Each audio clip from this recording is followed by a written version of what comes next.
Hi guys, Rilla here. Welcome to my YouTube channel. I hope you're having a fabulous day and an amazing week.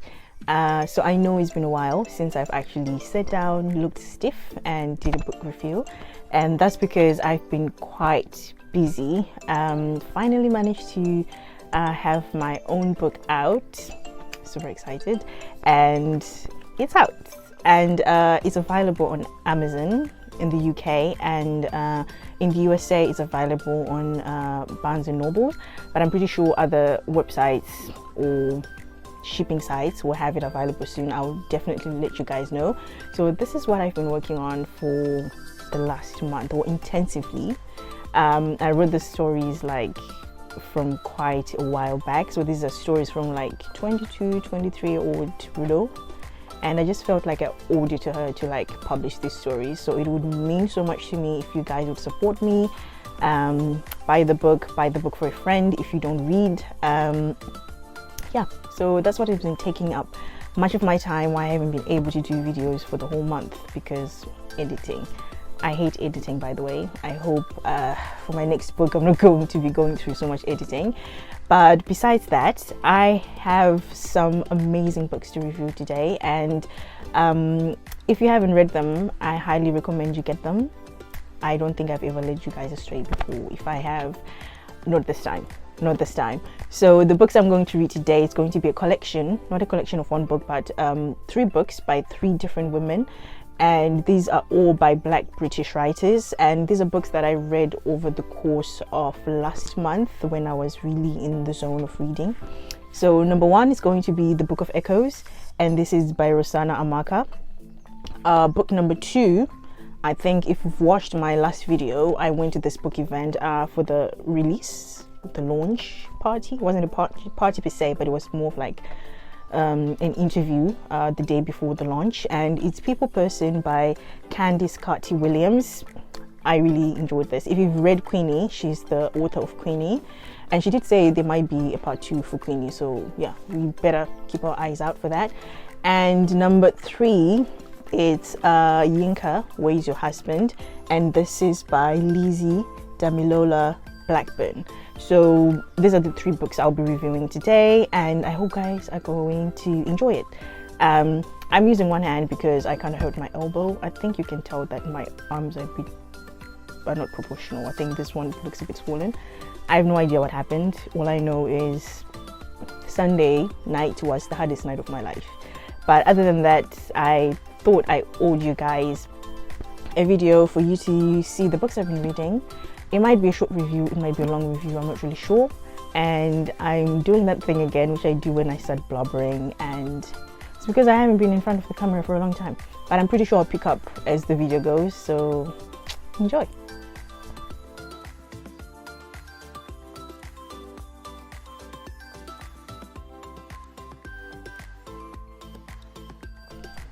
So book number 1 is going to be The Book of Echoes. I would say, I know I've said so many times I love Yinka, the writer of Homegoing, which is my favorite book, but I think this is coming close to it, because this book, when I started reading it, it was very much giving Homegoing, but the UK version.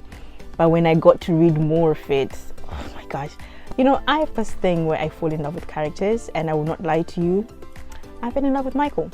At first I hated him because he represented what most black men in the UK go through, like the thing with self-hate, especially those who were born here. Some of them, not all of them, some of them, they go through this phase of self-hate, you know, viewing black women as, you know, playing around with black women, and also not having a sense of self-identity.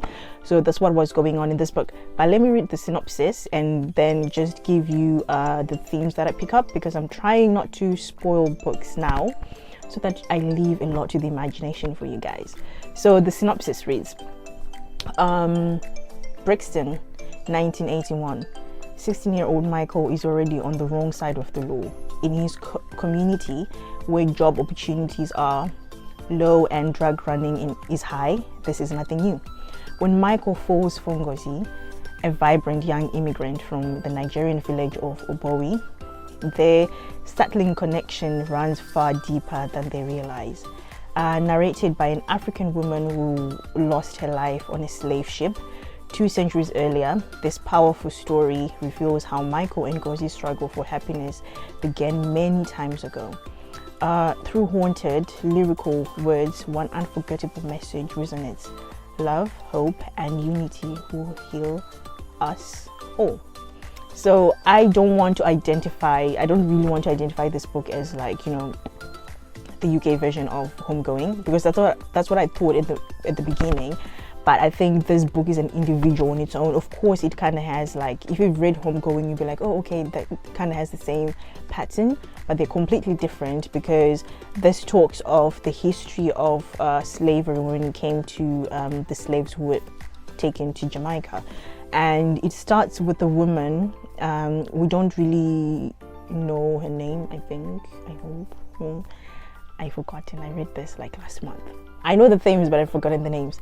Yeah, and she's a ghost. She's a spirit per se, and she's telling a story about how she's looking for a lost child, but she ends up finding the child through her descendants. So that's like her great grandchildren, which I thought was a very brilliant way of writing.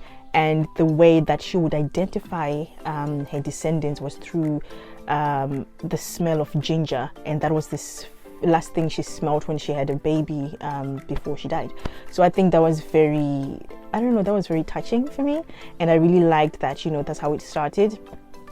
And as time goes, she also has another, because she was taken from Nigeria, where she was like having, you know, a good life. She left her husband, she had a baby, and then she was taken, and to save a baby, she left a baby. Then her baby was kind of like seen as, you know, like those people were shunned because he didn't have like his mother. So as he grew up, even all his descendants, they became that, they kind of inherited that thing of being shunned. But not to give too much to the story, which I tend to do because I get overexcited.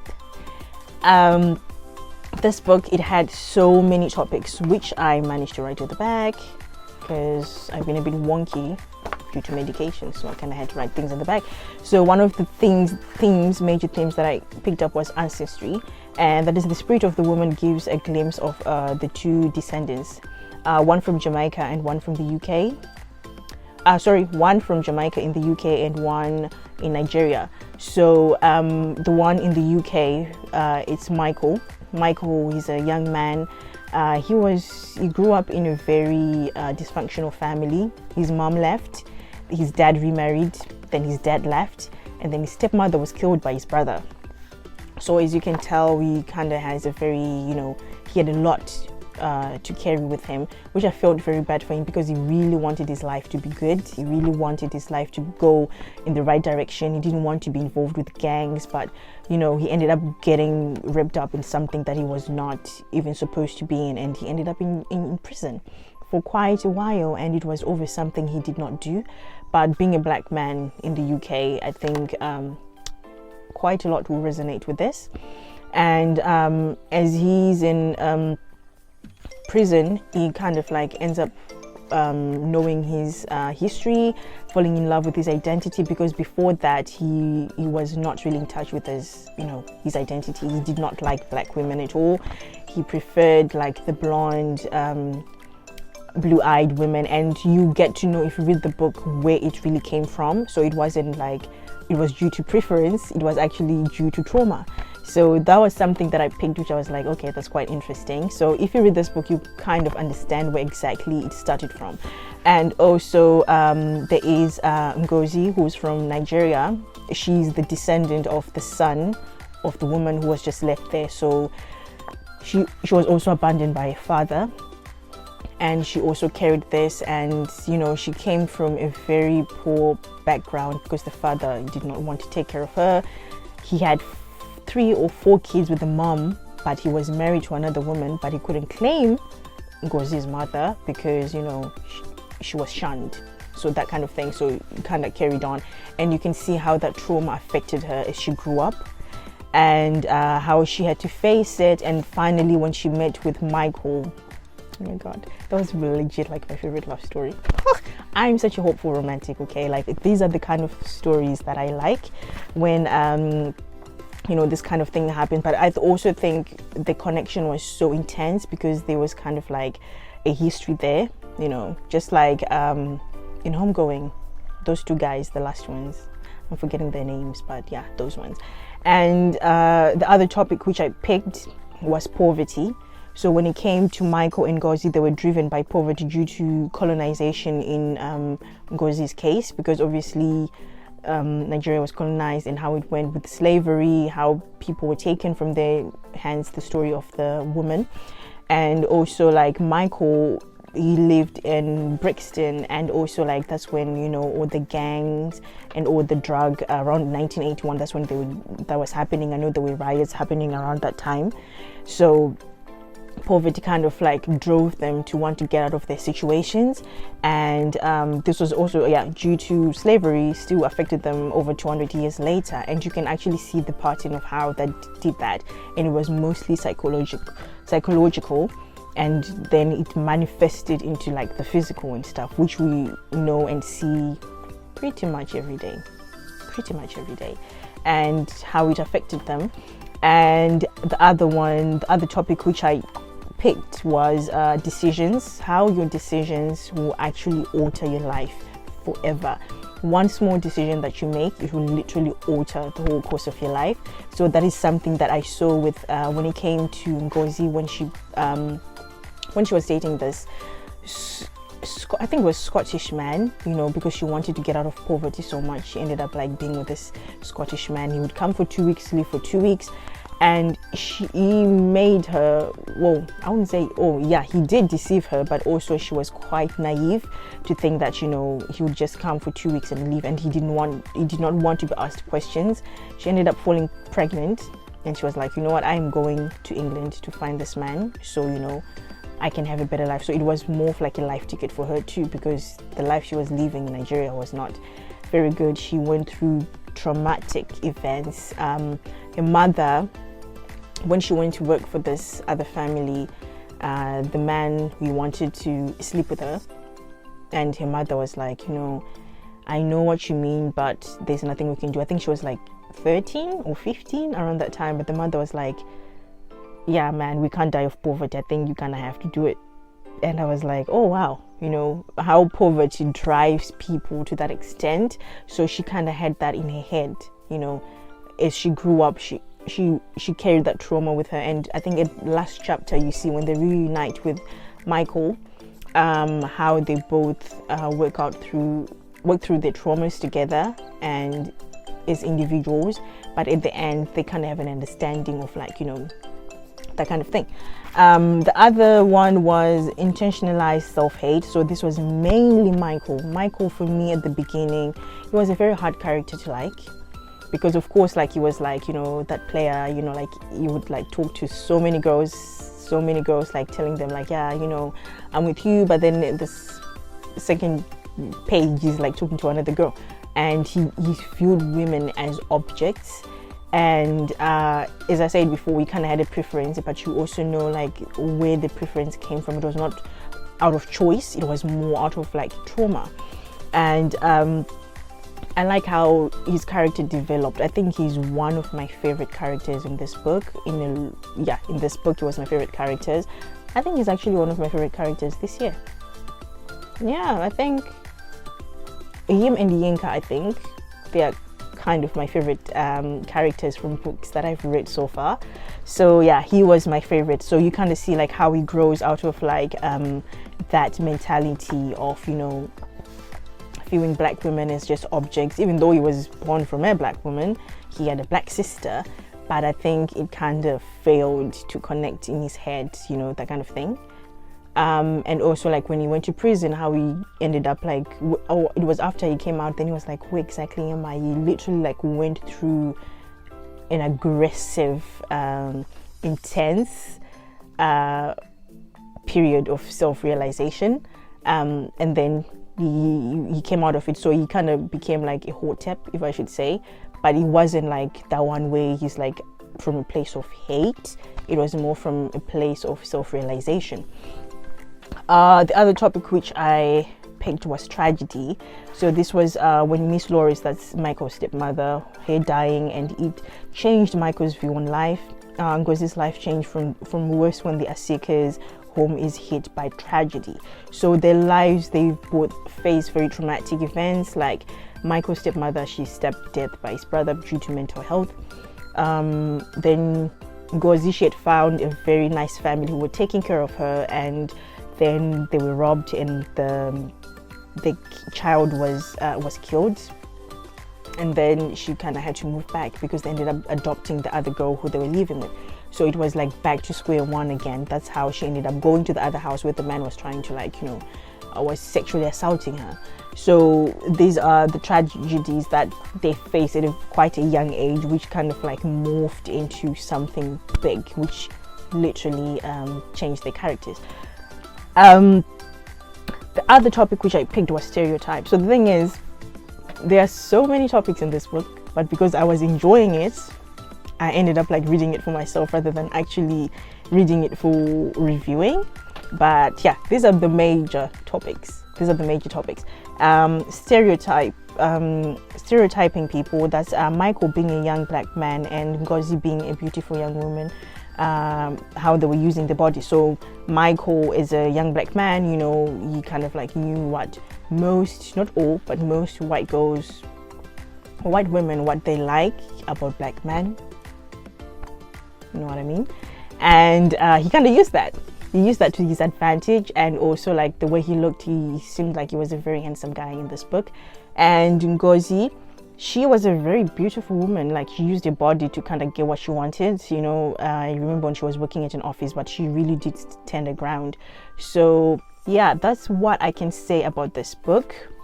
I'm sorry if my review is not up to par, but I'm doing this thing where I'm trying not to ruin things, and I'm a bit woozy from the medication. I'm not going to lie to you, but I just thought I would do this book review because it's been a while. So this is by far my favorite book. And just to let you guys know about the author, after I read this book, I literally had to reach out to her. I was like, yo, is it okay if I I haven't done the Instagram interviews in a while, but I was like, is it okay if I just do an interview with you? Because I feel like this book was amazing. Like, it really revoked certain emotions in me, and I'm the kind of person, like, I think I've said this so many times. If you watch my videos, you kind of know how I really enjoy reading a good book, especially if it revokes emotions. So unfortunately, she wasn't available because she's now working on a second book. I was like, you know what, you work on that second book, maybe after the second book we can kind of like talk something through. But I hope to see her on Saturday, because I'm going to the Black Book event where there are going to be so many British Black authors. I think it's the largest Black Book event in Europe, so fingers crossed I meet her there. And if you're in the UK, it's in Birmingham. I'll be sure to leave the details below, and I'm going to be signing my book, a few copies of my book there, so by all means please do come. So to know more about the author, Rossana Amaka was born to African and Caribbean parents. She began writing the Book of Echoes 20 years ago to give voice to the Brixton community in which she grew up. Her community was fast disappearing as a result of gentrification, emigration back to the Caribbean and Africa, or simply with the passing away of the older generation. Its depiction of pain, redeemed by love and hope, was also inspired by a wish to understand the impact of history on present-day lives. Rossana lives in South London, and this is her first novel. I don't know, man, there's just something about Black women writers and their first novels.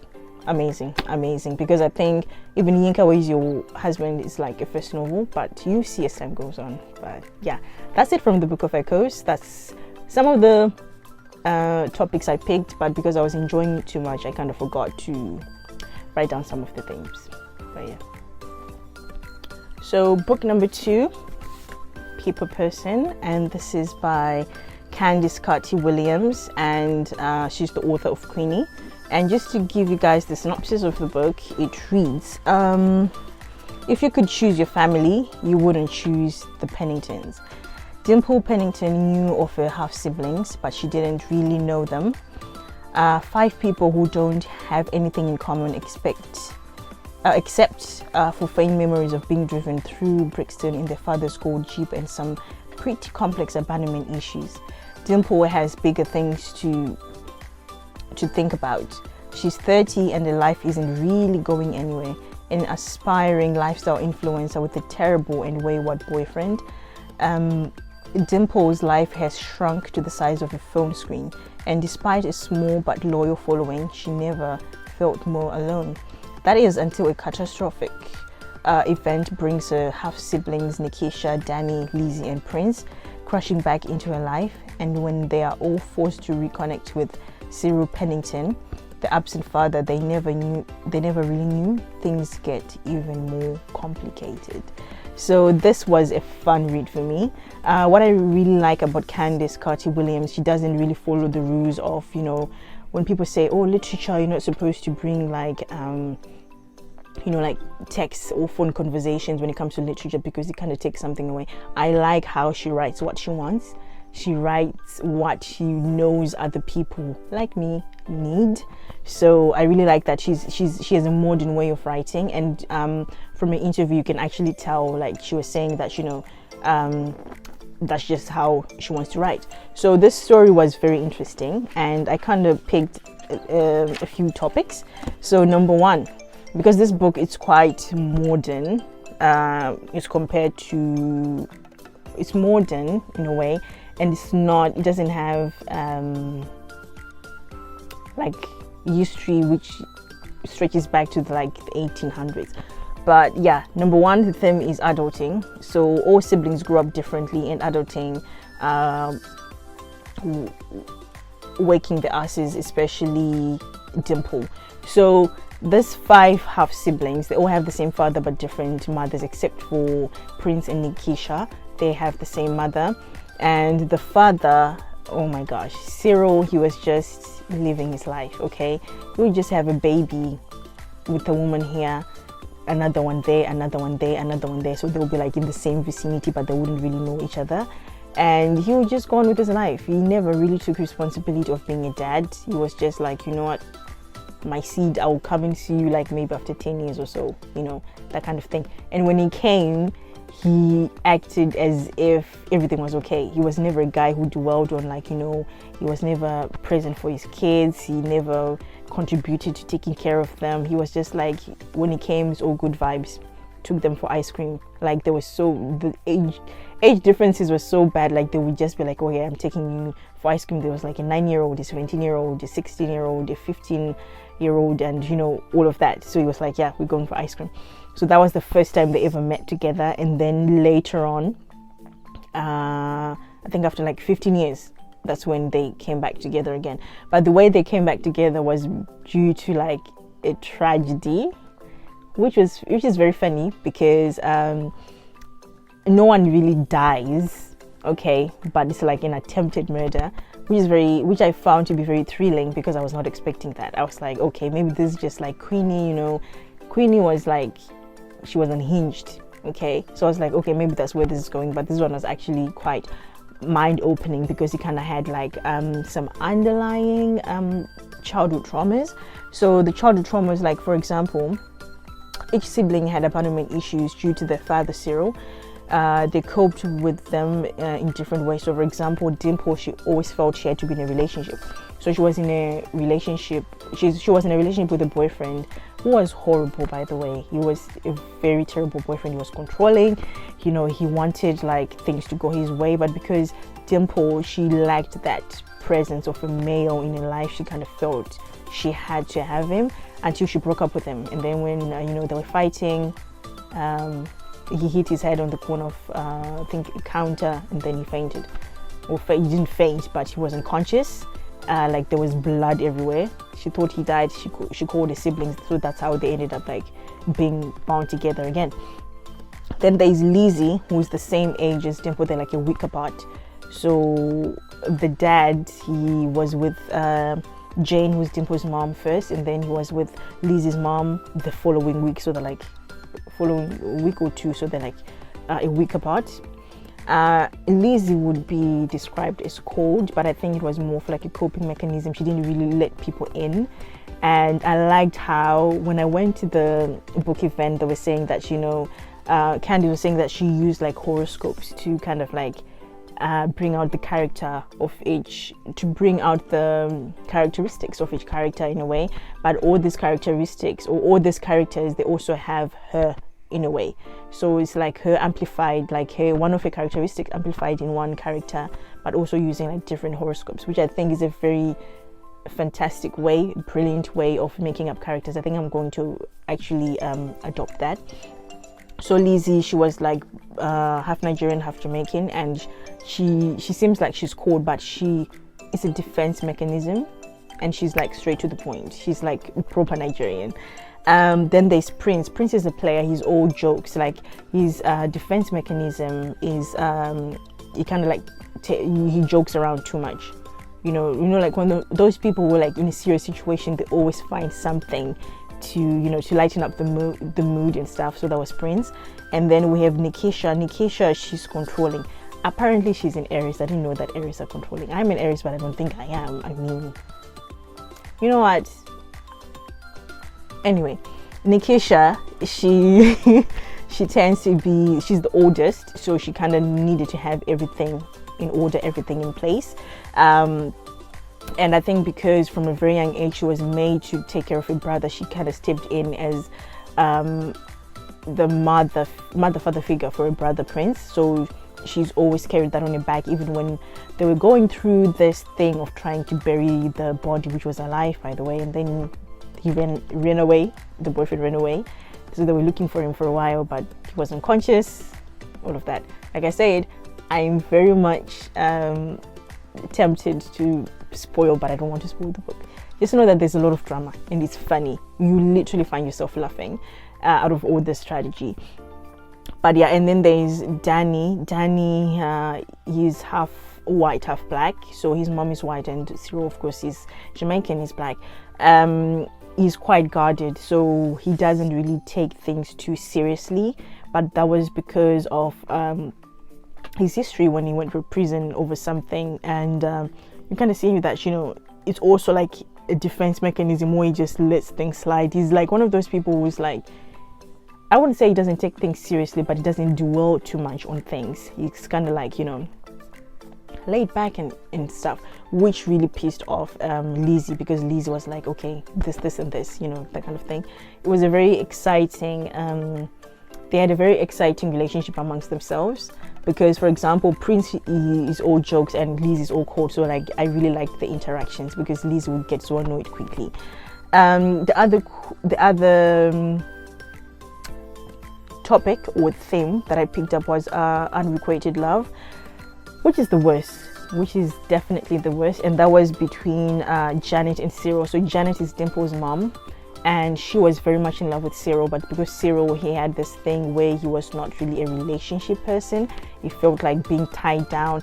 And you'd think like there's a reason why. I think this character, there isn't really a valid reason to say, I wouldn't say valid, but there isn't really a clear reason why he does this. He's just not a relationship person. He doesn't dwell on attachment, which I was like, oh, okay, that's fine. But it was very different because I think as a reader, we're always used to closure.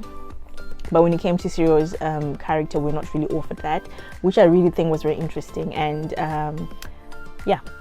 And Janet, she was in love with Cyril, but of course, because of that, he never really, he never really gave his all. But like, he would go for months, then he would come back. But at the end, you'd see that, he really loved Janet, but he just didn't know how to express it, which I think was actually even more damaging, because I remember when they went to Cyril's mother's funeral, there were hints there when they were having conversations with Janet's mom, and she was saying, we were never really there, it was never going to work, that kind of thing. And then he was like, do you really think it was never going to work? So you can see that at the back of his mind, he really had 1% hope, I think. But yeah, it never really worked out, which was very painful, because you'd think you'd get a happy ending in life, you find the one. But yeah, reality, it's not everyone who's going to end up like that. As sad as it is, it's not everyone who's going to end up with the one. It's not everyone who's going to like end up with the person they love. But yeah, the other one was Dimple and Roman. So at the beginning, Dimple and the boyfriend, I think his name was Chiron, I hope it is. Chiron had his best friend Roman, but Dimple and Roman, they kind of had a connection, a romantic connection. So it's because Roman saw Dimple first, but then Chiron made the first move, and then Dimple was like, okay, I'll go with Chiron. But they kind of like linked behind Chiron's back, and I really liked their relationship. I didn't like, obviously, the way it started was a bit dodgy, but I really liked how the relationship was, and even as time went on, how it progressed. Even the guys, they fought over her. It was fighting over her, they fought over her and stuff. So there's also that. Another topic number 4 is bonded by blood. So though the siblings were blood, that's bond number 1.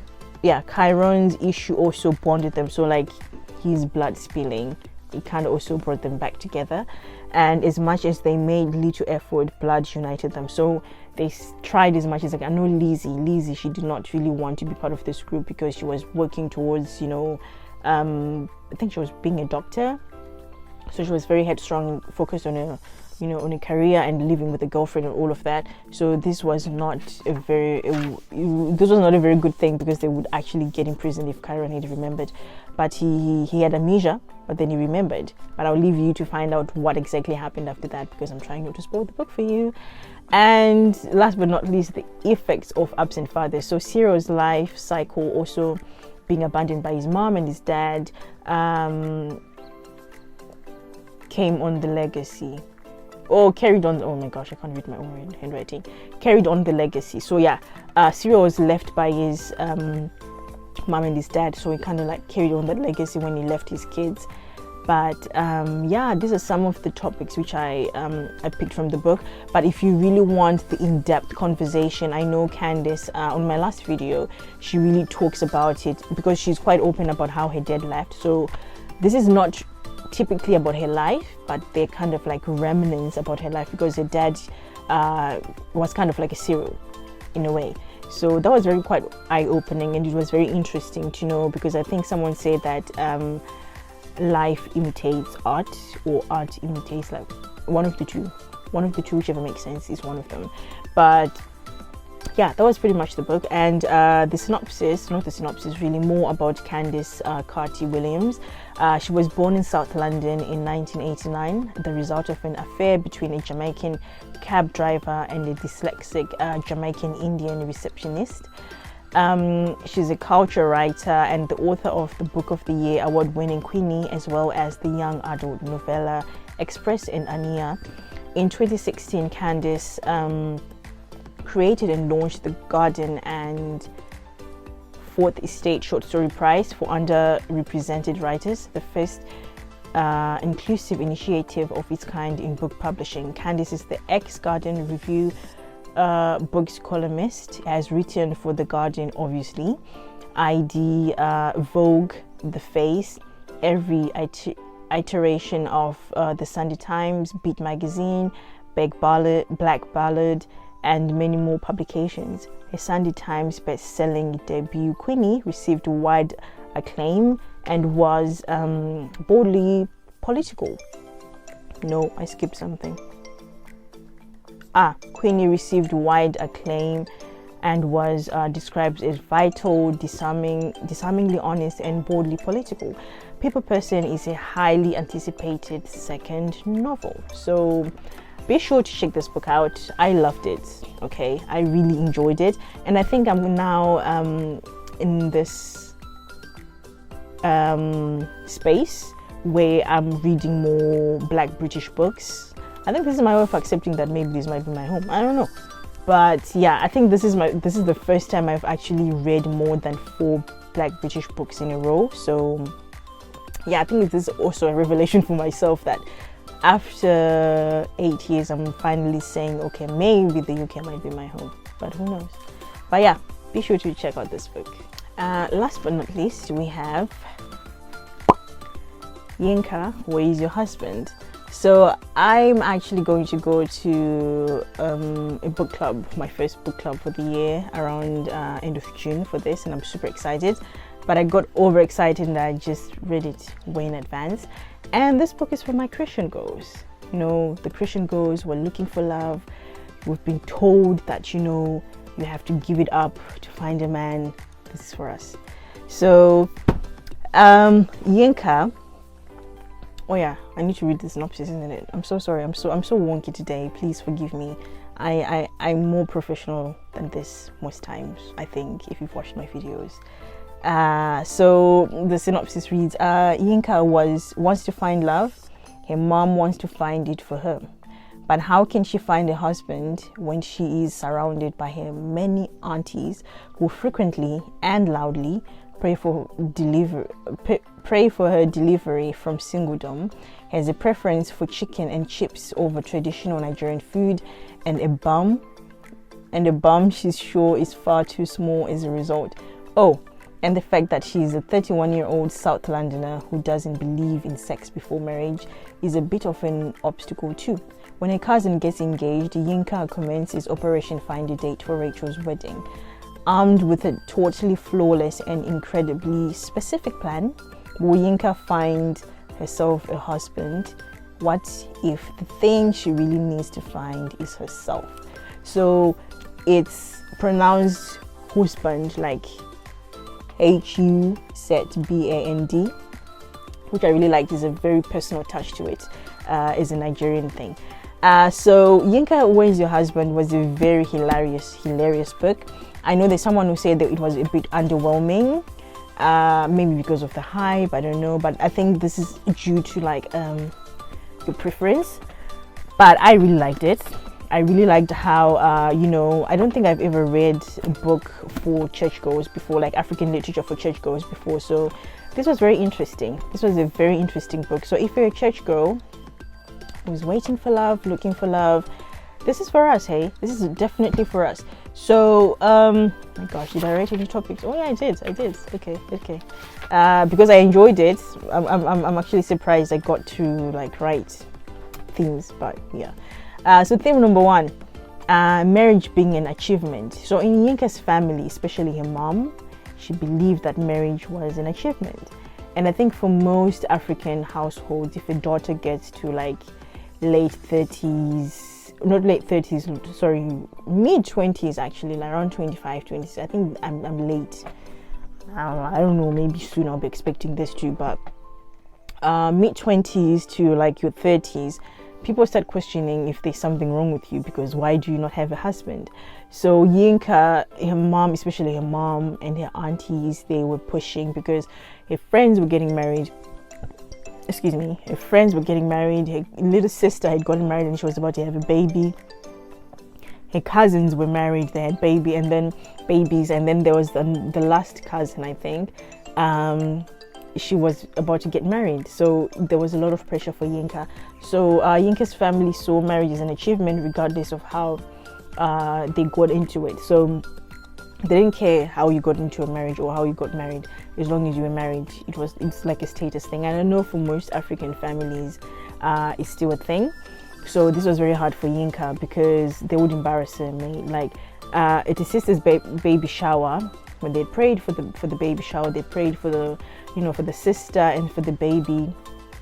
They proceeded to pray for Yinka, when there's so many people loudly saying that she should find a husband. It's about time, she's not getting any younger, all of that thing. So it was very uncomfortable. Number 2, friendships and relationships. So Yinka and Nana, they were friends. They had a very beautiful friendship, and in that friendship they were able to like be honest with each other. And I really liked Nana's character. So Nana was Ghanaian, I think, and they met when they were, I think, quite young, maybe in college. So it was Yinka, Nana, Ola, and Rachel. So Ola and Rachel, they're Yinka's cousin, and then Nana is like a friend. But I really enjoyed their friendship because Nana was very honest, and there was also something very interesting about her. which I'll talk about later on. But yeah, and then there was also Nana and Ola. Their relationship was not was built from jealousy, but the jealousy was because of the pressure from their parents. So the two cousins, they were always being compared to each other, which I think it kind of creates like a grudge when it comes to the cousins, because it's like who's doing better. So Ola, she ended up being married and she had kids. Nana, she had the business, she had the degree, which Ola didn't have. So Ola's mom would always remind Ola that, you see, Nana, she has a, she has a job, she has a degree, she went to Oxford, all of that. And Ola, because she left school when she got pregnant, her mom was not happy about that. She always thought that, for you to make it in life, you always had to have a degree. On the other hand, Yinka's mom, she always emphasized on like having a kid. She was not getting any old, she was not getting any younger, and she wanted like grandkids. So it was like a battle between them, and it was really tense between Nana and Ola. But at the end, you see, it was not because they wanted to, but because their mothers always compared them to each other.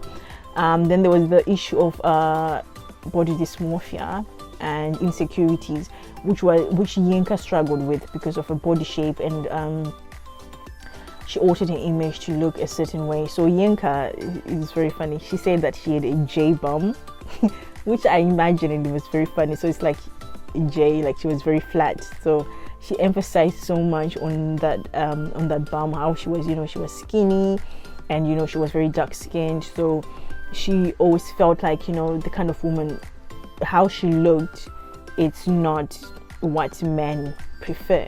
So she really battled with that, which I think so many women at some point in our lives we all battle with. I'm not light skinned enough, I'm not tall enough, I don't have, my body's not hourglass enough, I don't have, so many things, so many insecurities which are built from the beauty standards in life, from society. So that is something that Yinka actually struggled with, which I was very surprised, because as a 31-year-old, I don't know, I just have this moved weird idea that I think the more you grow, the less insecurities you have, because you're like more sure of life. But it's not like that. Even me at 27, I'm out here with insecurities a lot. So yeah, that was quite interesting to see that, her struggling with her image, her having insecurities, because I remember when there was a guy, Alex, who her aunties had actually made up a date for her and Alex, but Alex ended up liking Nana. But Nana, she's actually a romantic, which I think was a very interesting thing, which I'll talk about later on. But yeah, I think it was a very interesting thing. But yeah, and then she started going through all his Instagram pictures, his Facebook pictures, to see what the kind of women he liked before. And also she ended up altering herself to be someone she was not, because she had natural hair, but she ended up getting weaves, getting all this to try and impress Alex. But he didn't even like her even after she'd altered everything. So she kind of had to go back to being herself. And then there was passion or career versus a job. So Yinka got comfortable with the job and forgot about her passion. She lost sight of it. So she was at this I think she was working at this bank, very prestigious bank, but then she got laid off, and she realized later on that she did not even really like the job, but because of the money she got very comfortable, and she forgot what exactly she wanted, which is like to give into the community, to charity work. That was like her passion. So she kind of lost sight of that, and as time went on, she ended up meeting someone from a long time ago, and then they reconnected and talked through stuff. Okay, I think my medication is kicking in because I can't concentrate anymore, so I kind of do this very quickly. I'm so sorry. Some of the things, there's religion. So Donovan's story, like how people are church hurt. So Donovan was the guy she met a long time in college when she was going for charity work, and then they reconnected later on in life. But Donovan used to be a Christian, but he wasn't a Christian anymore, but this was because of being church hurt, which is something they talk about in the book, because there's also a conversation about religion, how people stop believing, or people who are church hurt, how they view church from the outside. And Yinka, she always seemed as if she was being attacked all the time. But Donovan also, he was quite aggressive, but I think his questions were quite valid because he wanted to understand. His mom had died from cancer, and he said that, you know, she used to pay tithe.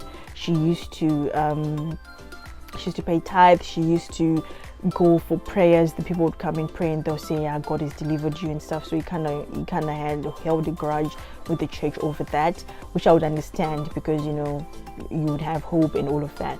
And then Yinka, and also Nana. So Nana was not really a believer. She was more spiritual, and, you know, she was more about, you know, self-reflection, meditation, and all of that. And then it got to a point where Yinka was asking herself if she was deserving of love, and this really got to her because, you know, she felt like, you know, she's fine, but it seemed like everywhere she was going, she was being rejected. And also her being a virgin, like, now you kind of have to give it up to be considered worth it. This is why I'm saying this is like a book for churchgoers. Not only churchgoers. It's not everyone who's abstinent who's a Christian. For some people it's just a choice. So I think it will help you to, even if you're not a Christian, but it's just someone who believes in waiting for sex until, I don't know what reason you're waiting for, which I'm pretty sure is valid. All reasons are valid. But yeah, it kind of reflected on that because she was so stuck in her ways. She did not want to move for anyone, and she actually ended up finding someone who did not have her, you know, change herself. And there was also counseling and self-worth. So they talk a lot about therapy. So there's Yinka, Donovan, Ola, and Nana. So these are characters which end up going for therapy, and it actually helps them, you know, to realize more things about themselves. But Yinka, for a long time, she was very resistant. She's a very funny character. I know my review today is not doing it justice, but she's a very funny character. The things that she did to get attention from men, oh my God, it was a lot. She went on dating apps. She met this guy, you know, he was like, "Oh yeah, I'm a Christian too," you know. Second date, he was already she went to his house and he was really asking for sex, and she was like, "But are we not Christians?" You know, that kind of thing. And then there was also colorism. I think this is something that Yinka really struggled with so much. The thing with colorism, because she was very dark-skinned, and her sister, she was light-skinned. She was married, and she had a baby, so she felt like, okay, maybe because I'm dark-skinned, that's why I'm not getting, you know, attention, or that's why I'm not getting a boyfriend, or that kind of thing. And then there was also sexuality, as I said. So Nana's character was very interesting because she was aromantic. This was the first time I've ever heard of someone being aromantic. I know of asexual, but aromantic these are people who never have romantic feelings for other people whatsoever. They're so content in being themselves. So I know, like, Michaela Cole, if you've watched Chewing Gum or I May Destroy You, she's aromantic. So they don't have those, you know, romantic feelings which some of us suffer from. They don't have that. I wish I could give some away because I get overwhelmed. I'm one of those people. But yeah, it was a very interesting take for me because I was like, oh wow, I've never really heard of this. But apparently quite a lot of people are aromantic. So you might know, you might not know, you might be one of those people who are like, but I don't feel like being in a relationship. It's not because there's something wrong with you, just aromantic. It's just not for you. So this was very eye-opening for me.